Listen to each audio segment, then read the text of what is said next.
Olá, boa noite.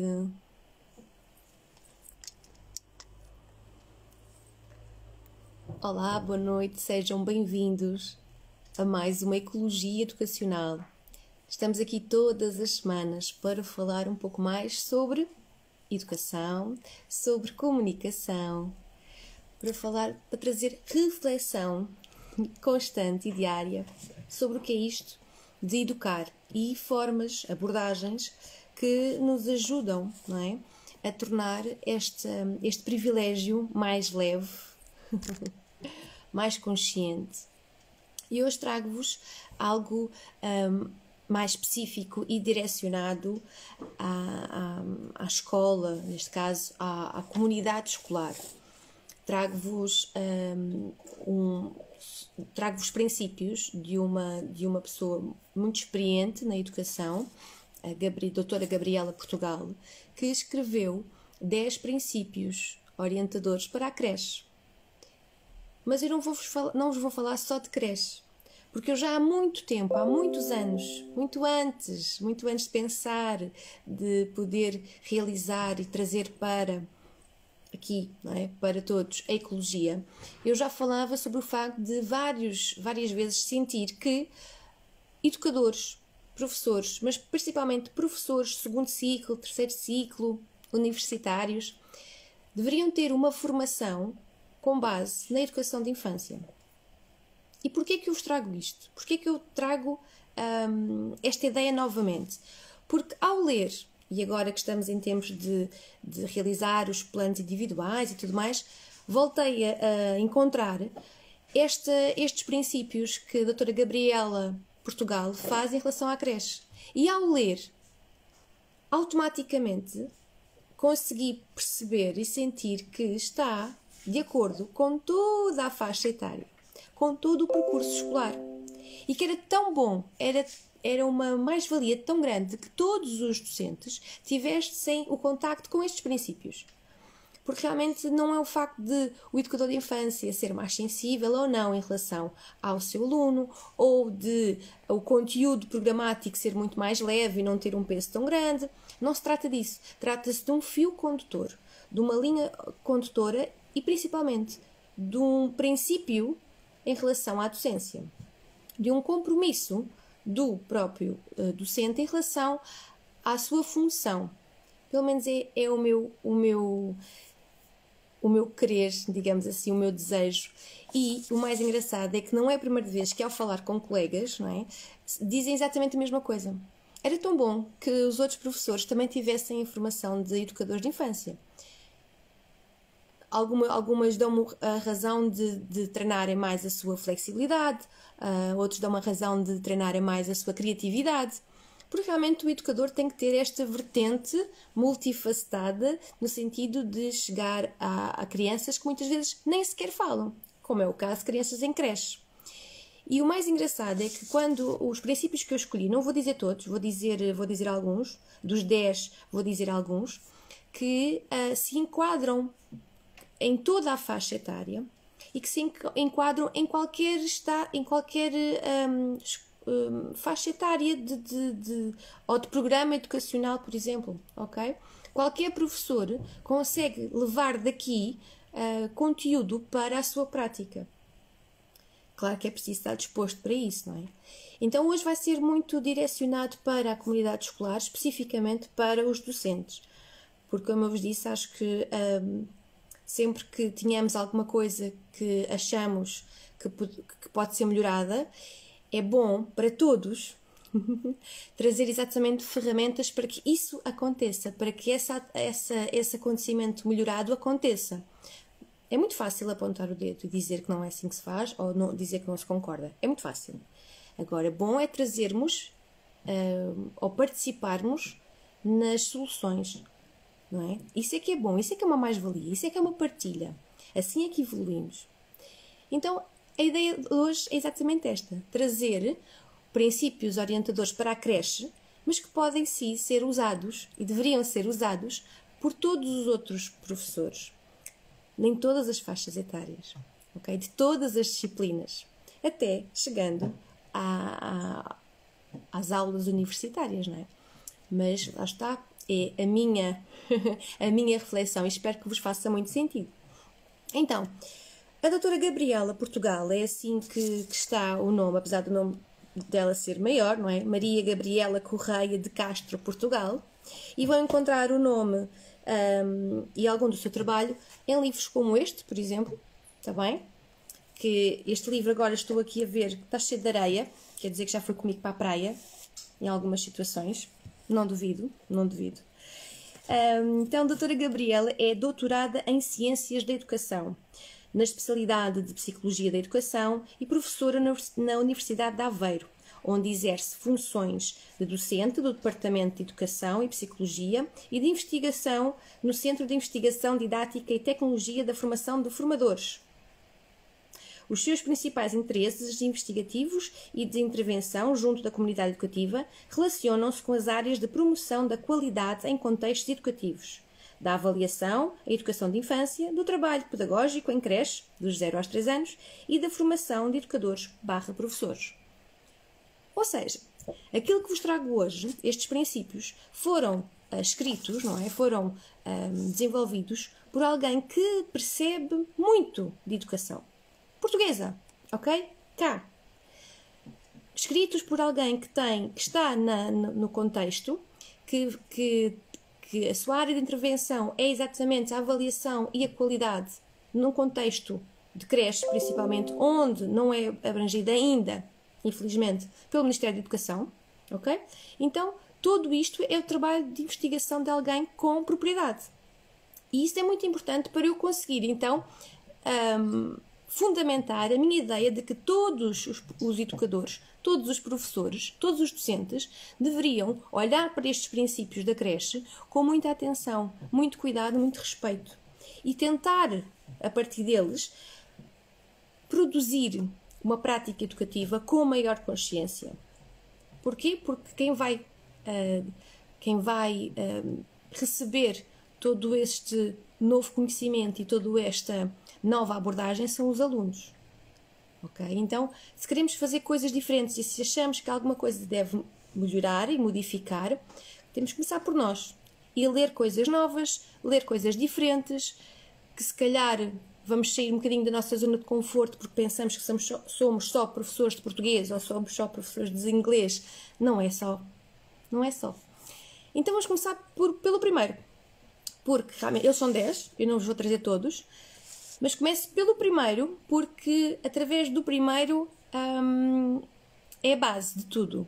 Ok? É a base de tudo. E o primeiro princípio dos princípios orientadores para a creche, que deveriam ser ouvidos por todos os docentes, diz o seguinte: princípio 1. Envolver as crianças nas coisas que lhes dizem respeito. O seu percurso escolar diz-lhes respeito. Desde a idade de creche até à idade onde vão sair da escola. Ok? Até chegarem à universidade, se assim for o desejo deles. Ou uma formação profissional. E o que é que isto quer dizer? Mostra-nos exatamente que a criança tem que estar incluída para se sentir a pertencer a. Já vos disse isso várias vezes, não é? A criança necessita de se sentir a pertencer a um sítio. Se nós, adultos, não a chamarmos para, ela não se vai sentir a pertencer, não vai ter interesse em estar e continuamos neste ciclo vicioso. E como é que nós podemos chamar a criança? Estamos a falar em relação à creche, mas em relação, agora vou-me focar mais nos mais velhos. Mostrar, logo no início do ano letivo, quais são os conteúdos que temos para tratar. Este ano, malta, os conteúdos programáticos são estes. Por onde é que querem começar? O que é que vocês já sabem? Se houver uma matéria, então, que eles até já tenham estudado mais ou um interesse naquela turma, um interesse comum sobre aquela matéria, então, olha, a matéria vai ser dada por vocês, vamos fazer um debate, cada um vai escolher um tema para apresentar, vamos discutir ideias. A sala de aula não tem que ser vista só como algo estanque, estático, onde o professor traz os recursos, a criança ou o jovem absorve da forma que conseguir e puder e está feito. trazer este sentir que pertence, é exatamente dar à criança aquilo que é seu por direito, que é diz-lhes respeito à educação. Então tu fazes parte da tua própria educação. Então, como tu fazes parte da tua própria educação, tu és um agente ativo sobre aquilo que estás a aprender. Vai-te fazer sentido aquilo que estás a aprender. Isto iria dar resposta a muitas das vezes que eu ouço a frase: eu estou a aprender isto para quê? Eu não vou precisar disto quando for adulto. Eu não sei se não sabes disso. Porque isto pode ser aplicado em outras coisas. E lá tenho eu, não é? Eu, enquanto mãe, e outras mães também, de fazer esta reflexão em casa com eles, no sentido de, olha, pode ser usado aqui, pode ser usado ali, pode ser usado assado ou frito. Quando isto podia não ser feito, porquê? Porque eles na própria escola, em contexto escolar com todos, não é? Professores e turma, iriam exatamente perceber que aquela matéria, aquele conteúdo é preciso para fazer alguma coisa. Estamos a falar sobre história, sobre geografia, sobre seja o que for, qualquer matéria. É possível fazer debates, é possível fazer jogos interativos, é possível fazer apresentações. Em todas as temáticas é possível chegar no início do ano e dizer assim: maltinha, este é o programa, o que é que vocês já ouviram falar sobre isto? Eu já reparei que, por exemplo, história, todos os anos fala mais ou menos do mesmo. O que é que vai aumentando? Vai aumentando o grau de dificuldade em termos de acontecimentos, datas mais específicas. Ok. Então, jogar com isso tudo, que eles até já sabem algumas coisas, e jogar com isso. E tornar aquilo que é uma seca, não é? Que geralmente é uma seca de estar a ouvir uma história enorme da Europa, de Portugal, enfim. Tornar mais dinâmico, mais chamativo, mais prático. Por exemplo, em relação à história, é trazer exatamente essa utilidade de saber a história do teu país. Trazer a utilidade no sentido de acrescentar valor à pessoa que tu és, do sítio onde tu estás, porque tu pertences aqui. Então tudo se vai juntando, tudo se vai encaixando. Porque realmente a criança é responsável por aquilo que lhe diz respeito. E o seu processo educativo diz-lhe respeito. Ok? Está a fazer sentido para vós este primeiro princípio? Depois temos o terceiro princípio, que para mim faz-me todo o sentido também. Para todos os ciclos, para todas as faixas etárias. Que diz assim: aprender a não subestimar as formas de comunicação únicas de cada criança e ensinar-lhe as suas próprias. Isto está aqui explícito porquê? Porque realmente a criança em creche não fala logo, não é? Só, imagino, mais tarde, 2 anos, enfim. Algumas com 1 ano já se começa a expressar. É necessário que o profissional tenha uma sensibilidade para entender toda a comunicação não verbal. Assim que a criança adquire a linguagem verbal, o adulto quase que se esquece que existe toda uma outra comunicação que se mantém lá e que é necessário desenvolver também, e que é necessário também desenvolver em nós, adultos, essa contínua sensibilidade para a perceber. Porque a criança cresce, aprende a comunicar, claro que sim, aprende a verbalizar, mas em muitas ocasiões poderá escolher não o fazer. E terá todo o seu direito. Vai utilizar toda uma expressão corporal, vai utilizar toda uma micro-expressão facial. Eu não estou a dizer que os docentes têm que tirar agora uma formação em comunicação ou em postura. Não é isso que eu estou a dizer. Mas é para darmos também atenção a toda esta postura e não levar só como uma afronta: estão a ser uns mal educados porque estão a bufar, porque estão a revirar os olhos ou porque... Toda a comunicação não verbal que o jovem utiliza não será toda para nos afrontar, ok? Pode ser exatamente para exprimir que não estão a gostar, que não estão a perceber, que não lhes está a fazer sentido. E utilizar isso em nosso favor, porque nós somos os adultos responsáveis e maduros com mais experiência de vida, ok? Então vamos utilizar isso a nosso favor. Não estás a gostar? O que é que não estás a gostar? Diz-me lá. Isto é uma ganda seca. Então porquê que é uma ganda seca? Como é que tu... Olha, se fosses tu a contar a história, como é que querias que tivesse acontecido? Porque o rei não tinha nada que fazer, não tinha nada que entrar em guerra com a mãe. Mas olha, aconteceu. Se ele não tivesse feito aquilo, se calhar nós não teríamos... Não. Então, se é para contar uma história, vamos utilizar toda a nossa imaginação, criatividade, para entrar na história, fazer de uma forma diferente e ver o que é que poderia ter acontecido. Se calhar não éramos agora Portugal, éramos uma parte de Espanha. O que é que achas sobre isto? O que é que achas sobre isto? Não teríamos a nossa bandeira? Teríamos outra? Não teríamos a nossa seleção? Ok? Perceber que as formas de comunicação, mesmo quando a criança já verbaliza, existem formas que a criança gosta mais de receber a informação. Existem formas que a criança consegue mais facilmente absorver essa informação. Na programação neurolinguística chamamos de sistemas de representação. Diz-nos que cada pessoa tem, através dos seus 5 sentidos, não é? Uma forma...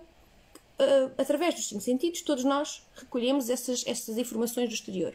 Mas existe uma que é a predominante, a principal, ok? Há pessoas que preferem muito mais ouvir, então eles vão ser muito mais sensíveis a professores, que tiverem uma voz muito estridente, ou que falarem muito baixinho, de uma forma monocórdica, estão a ver assim? Há outras crianças que são mais estimuladas a nível visual. Então, o professor que se mexer muito ou que traga PowerPoints vai chamar mais a atenção. Há outras crianças que gostam muito de mexer, de falar com as mãos, que são muito expressivas, sinestésicas. Claro que um professor vai ter na sua sala de aula, jardim de infância, sala de atividades, 25 crianças, às vezes mais, que vão ter sistemas representacionais diferentes. Ok? Então, nós temos que ter esta flexibilidade, e mesmo esta palavra, flexibilidade de, ok, então na mesma atividade vou ter atenção se vou apresentar aquela temática utilizando os 5 sentidos, para que todos possam, de alguma forma, absorver da forma que mais gostam aquela informação. Isto é ter atenção, exatamente, às formas de comunicação de cada criança. Ok? Mas, Maria João, eu sou assim, eu faço assim. Ok. A frase de eu fui sempre assim e vou morrer assim, para mim, é uma frase que o adulto utiliza, é um desperdício. Ok? É um desperdício. Porquê? Porque se nós estamos nesta vida, somos seres pensantes, ser humano, ser pensante, estamos aqui para evoluir. Estamos aqui para aprender, estamos aqui para experimentar e errar e aprender com isso e voltar a experimentar de maneira diferente. Então, estamos sempre aptos para. Ao longo da nossa vida, temos tempo para aprender coisas novas. Temos tempo para fazer coisas diferentes. Agora, estar sempre a fazer a mesma coisa e à espera que tenhamos resultados diferentes, não vai dar. Não vai dar. E mais uma vez, nesta situação, é o adulto que é responsável, é o adulto que é maduro a nível emocional. Foi o adulto que escolheu a vida de docente com propósito de vida. Então tem tudo à sua disposição para fazer o melhor que sabe. Claro que sim. Mas é necessário evoluir, é necessário aprender mais.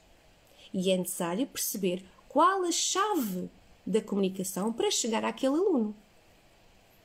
Àquele, a todos. Como eu costumo dizer, eu tenho 20, ou tenho 18, ou tenho 14, seja como for. Eu sou 14, ou 20, ou 18 Maria Joões diferentes. Se eu faço, fazem outras colegas também. Se é possível fazer numa faixa etária, é possível fazer nas outras faixas etárias também. Isto depois vai a um outro princípio, que é o princípio 7. Agora vou saltar aqui um bocadinho, que fala sobre modelar os comportamentos que se pretende ensinar. Se eu sou capaz de fazer isto em pré-escolar, jardim de infância ou em creche, um colega meu docente do primeiro ciclo, do segundo ciclo, do secundário, da universidade, é capaz de fazer também. Porque nós temos esta capacidade de nos modelarmos àqueles que queremos aprender. Ou seja, se eu vejo alguém que está a fazer uma atividade e que tem sucesso nisso, na relação com o adulto, e que ao ter sucesso na relação vai ter sucesso depois a nível de conteúdo académico, digamos assim, não é? Se faz parte de todo esse bolo, então eu vou aprender como é que se faz. A programação neurolinguística fala exatamente sobre modelagem. E a programação, a PNL, começou exatamente assim. O que é que será que aqueles terapeutas que têm tanto sucesso com as outras pessoas fizeram para ter sucesso? Como é que vem? Como é que se faz? Como é que eles fazem?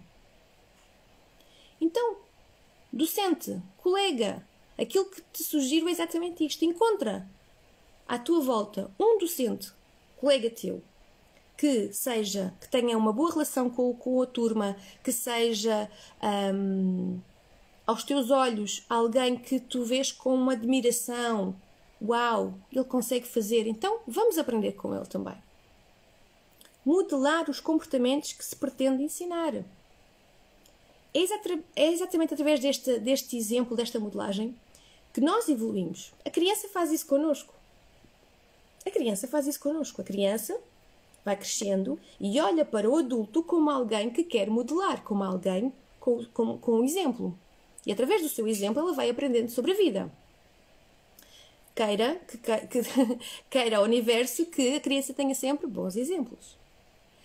Às vezes, através dos maus exemplos também se aprende. Mas é necessário que tenha o quê? Boa emoção, boa inteligência emocional, bom acompanhamento, digamos assim, para conseguir separar o trigo do joio. Mas isso já são outros 500, ok? Mas também, através dos maus exemplos, também se aprende. Até porque nós somos seres humanos, não somos máquinas e toda a gente erra. Eu também, ok? Eu também. Qual é que é o que é que nos separa dos outros? É o facto, agora vamos voltar ao quinto princípio, que é pensar, o refletir diário sobre aquilo que nós andamos a fazer.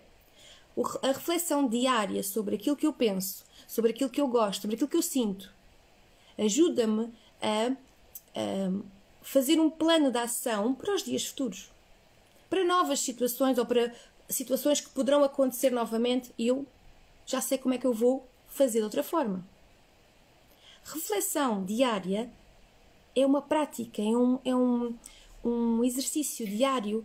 Podem chamar meditação, mindfulness, podem chamar o que vocês quiserem.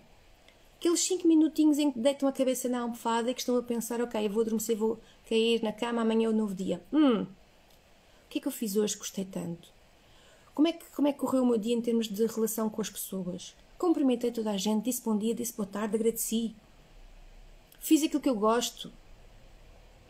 Esta reflexão não tem a ver com os outros, mas tem tudo a ver com a relação que eu vou ter futuramente com as pessoas. Porque só uma pessoa bem consigo consegue ter bons relacionamentos com aqueles que estão à sua volta. Principalmente os seus alunos. Então, o que é que diz o quinto princípio? Respeitar as crianças enquanto pessoas de valor e ajudá-las a reconhecer e a lidar com os seus sentimentos. Este quinto princípio leva-me logo àquilo que eu falo e que é um dos pilares da ecologia educacional, que é o igual valor. A criança, o bebê / jovem, tem um igual valor em relação ao adulto. Eu até costumo brincar e ontem, na última sessão do curso Educador Consciente, voltei a falar sobre isto, que é a criança, o jovem, tem o igual valor ao Presidente da República, ao Papa. Claro que cada pessoa tem exatamente as suas características, as suas particularidades. Claro que sim. Mas em termos de ser humano, o valor da pessoa, um bebê, uma criança, um jovem é uma pessoa, ok? É um ser humano e tem igual valor. Todos os seres humanos têm um igual valor. E muitas vezes nós, na nossa prática, no nosso dia-a-dia, esquecemos disso e olhamos para aquele jovem como um ser inferior, como um ser que não sabe, como um ser que não quer aprender, como um ser que não se interessa. Esquecemos que muitas vezes nós também não queremos, não estamos interessados em aprender coisas novas, não estamos interessados em fazer coisas diferentes. Então atenção. O que é que diz? Reconhecer e lidar com os seus sentimentos. Mais uma vez falo-vos da reflexão interna, da reflexão diária e interna. Porquê que eu digo que é interna? Porque é uma reflexão que tu fazes de ti para ti. Não tem nada a ver com aquilo que os outros acham, com aquilo que os outros pensam, ou com aquilo que os outros pensam que tu pensas deles, ok? Ou com aquilo que os outros, ou aquilo que tu pensas que os outros acham de ti. Nada disso. Uma reflexão interna sobre pensar o que tu pensas, pensar o que tu sentes, pensar em o que é que tu gostas, o que é que te dá brilho no olho, o que é que te faz levantar todos os dias de manhã. Essa reflexão é tua. E essa reflexão ajuda-te a ter um plano de ação. Porque a reflexão, nós ficamos só na reflexão, muitas vezes ficamos só a ruminar na coisa. Está tudo bem ficar a ruminar durante um bocadinho, 5 minutos. E a partir daí, o que é que vais fazer com isso? O que é que vais fazer com esses novos conhecimentos e com essas novas formas de fazer as coisas? É para fazer. Então, bora traçar um plano de ação para o dia da manhã, para o dia depois da manhã. E assim, todos os dias, diariamente. Ok? E mais. De todos estes 10 princípios, o que me fez mais, digamos assim, o que ficou aqui a vibrar para vos trazer esta informação foi exatamente o princípio 3, que aqui está direcionado para a criança que não verbaliza. Mas, para mim, assim que eu li, foi exatamente, remeteu-me logo para toda a outra faixa etária, principalmente os jovens, não é? A entrada da adolescência, onde tudo no corpo, tudo verbaliza, tudo se comunica. E não é só, e que muitas vezes nós adultos achamos que é para afrontar ou que é para se armarem em espertinhos, não é? Para fazerem graçolas. E também faz parte da adolescência, ok? Só que nós temos que, como responsáveis que somos e como pessoal mais velho, não é? Mais experiente, temos que tirar partido disso e utilizar isso a nosso favor, que será depois em relação o bom favor da relação com o adulto. Ok? Que é exatamente trazer essas graçolas para a sala de aula, para os conteúdos e juntar tudo. E perceber que nem todos os alunos, que cada um tem uma chave da comunicação. Eu gosto muito desta metáfora. Cada um tem a forma de chegar até ele, até ela, a criança, o jovem. E que nós adultos temos exatamente, nós docentes, temos então essa responsabilidade acrescida de chegar a todos os alunos. Fazer o nosso melhor. Vamos ter sucesso a 100%? Talvez não. Mas a nossa parte fica feita. Ok? A nossa responsabilidade fica feita. Que é fazer de forma a que aquela informação chegue a todos os alunos. Se uns são mais auditivos, vamos mudar o nosso tom de voz. Se uns são mais visuais, vamos trazer não só PowerPoints ou diapositivos, mas também outra forma de apresentação. Vamos ser mais movimentados no espaço. Se outros são mais sinestésicos, então vamos fazer jogos de interação, mudar a disposição da sala, fazer com que eles se relacionem entre eles, em debates, jogos de palavras. Todas estas ideias, já muitas pessoas as tiveram, como é óbvio, não é? E muitas já praticam. Então, olhar para esses docentes que já praticam, que já fazem, que é possível fazer diferente, que têm sucesso na relação com o aluno. E vamos modelar. Quem ainda não está a fazer. Quem ainda está naquela fase em que alguma coisa tem que ser feita porque esta juventude está perdida e eu gosto de dar aulas, eu quero continuar a dar aulas. Então vamos fazer diferente. Então vamos aprender coisas novas. E tem que partir de nós adultos, sim. Há a responsabilidade do jovem? Existe. Mas também há a nossa responsabilidade. E como eu costumo dizer sempre, se alguém tem que começar, seremos nós. Somos os responsáveis, somos os adultos maduros. Ok? Sim, faz-vos sentido aquilo que vos trouxe? Trouxe-vos dos 10, falei-vos em 1, 2, 3, 4. 4 dos 10 valores, tá? Quem quiser ler, neste caso, todos os outros 10, aconselho-vos a pesquisar sobre princípios orientados para a creche da doutora Gabriela Portugal. Sim? Desejo-vos então uma excelente noite, uma continuação de uma excelente semana e dizer-vos que o curso de Educador Consciente terminou ontem, a segunda edição. Vamos fazer assim uma pequena paragem agora neste mês de Natal, mas para janeiro teremos novidades. E novidades também teremos para a semana, onde vou ter aqui uma convidada muito especial sobre um tema que eu gosto muito, que são as neurociências na educação. Sim, então fiquem a aguardar para a semana. Não se esqueçam de apontar na vossa agenda a Ecologia, quinta-feira, às 21 horas. Ok? Combinado? Se vos fizer sentido, partilhem a Ecologia por mais famílias, por mais adultos, para que todos juntos possamos crescer neste privilégio que é educar. Ok? Um beijinho muito grande e fiquem bem.